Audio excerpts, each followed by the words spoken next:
Assalamu alaikum guys, and welcome to another episode of Smile to Jannah. Pakistan Olympian javelin thrower Arshad Nadeem has won the gold medal at the Commonwealth Games in Birmingham. Now don't worry, because I didn't know they were happening either. Apparently he's the first South Asian to throw a javelin beyond 90 meters. Let me translate that for some of you guys that are thinking, what on earth? Look, he's taken a dunda and he's thrown it like beyond the 90 meters, mate. Yeah, apparently it's a big deal in this field of dunda throwing, and as you can possibly imagine, our parents have had more than enough practice with dunda throwing. In fact, if you were to replace that dunda with a sandal, it probably would have gone beyond the stadium and would have landed on Boris Johnson's behind. No, but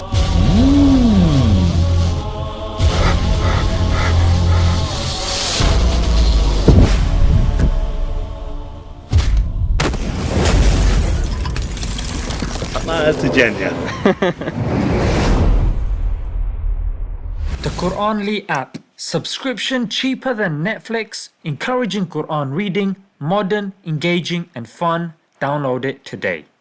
It should also be noted that Arshad did all of this whilst having a long-standing elbow injury that he got from the time of the Tokyo Olympics, and my man's also got a knee injury. Yeah, it's a soft tissue trauma injury in the knee. And not only that, he was training without his personal coach. But the thing that really got me, because of course Olympics and all these games can really promote this nationalism business, and we know, I think we're smart enough to know that these borders have been drawn by the colonial powers. Just look at the Middle East and search up Sykes-Picot. Oh yes, then you'll know that it was indeed the Western powers that drew the borders. Oh yes, indeed. We know the Durand Line and the Radcliffe Line in Pakistan. It was also drawn by the British. And of course, you need to look at the Berlin Conference to know that the borders were drawn in Africa by the Western powers as well. I've given you these names, and these names should be memorized, mate. You should know them properly, because no one should be able to dismiss what we say as conspiracy. Oh, you just hate the West. No. Time has come where we need to be factual. But anyway, the point that really got to me was, regardless of what country, could have been Tunisia, Algeria, Somalia, whatever. But the fact that, mashallah, my guy at the end did a sajda of shukr, a prostration of gratitude. You gotta love that, you know what I'm saying? And this teaches us such a profound lesson as well. Yeah, a lesson on gratitude. Now, if you are somebody that reads a lot of these self-help books, you know that gratitude is very important. In fact, they say, look, if you are grateful, then more positive things will happen. Now, the Quran gives a sentiment that's similar to this, but more concrete. In fact,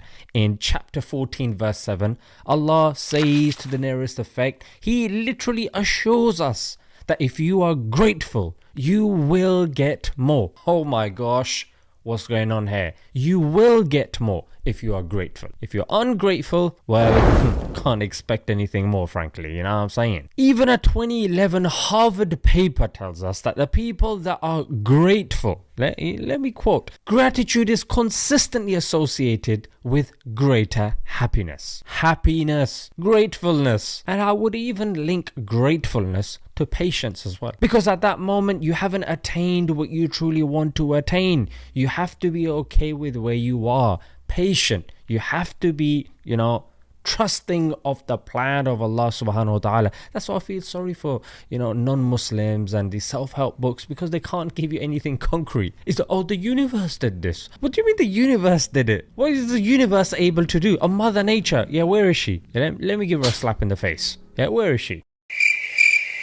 Oh, she don't exist. Oh, it's just a fancy word for trees and insects and soil. Flaming Nora, mate. And I want to end with this, because people that are going through hardship and pain, they say, oh man, there's so much pain in getting up early, in being disciplined, in exercise, in praying, in keeping my gaze low, in not partying. Man, it's hard, man. It's hard and it's painful. But there is also pain in not waking up early, not being disciplined, not exercising, looking at haram, partying. There's pain on both. But the one I mentioned before, after the pain, there is reward. But after the second one, after the pain, there is regret. And it should be the regret. No problem if you're watching and, there are some issues, maybe some things in that list you're unable to do, but let that regret drive you. In hadith, we know that a believer is not somebody that will be bitten from the same hole twice.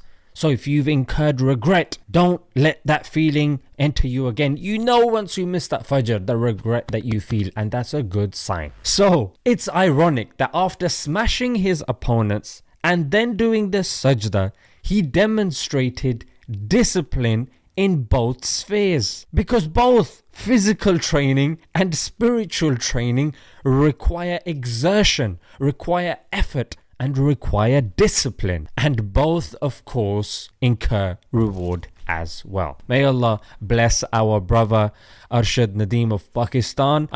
It was nice. It's nice to see Muslims succeed, wherever they are, in whatever faculty, even if it is throwing a stick. That's to us, isn't it? Because we're not used to that profession, but I'm sure this guy lives and breathes it. That's the only way he's got a gold medal. Obviously that was a bit of banter, don't take it to heart. Some people get a bit gassed, but yeah, may Allah make it easy and grant the ummah success in this world and in the hereafter. Let's leave it there until next time.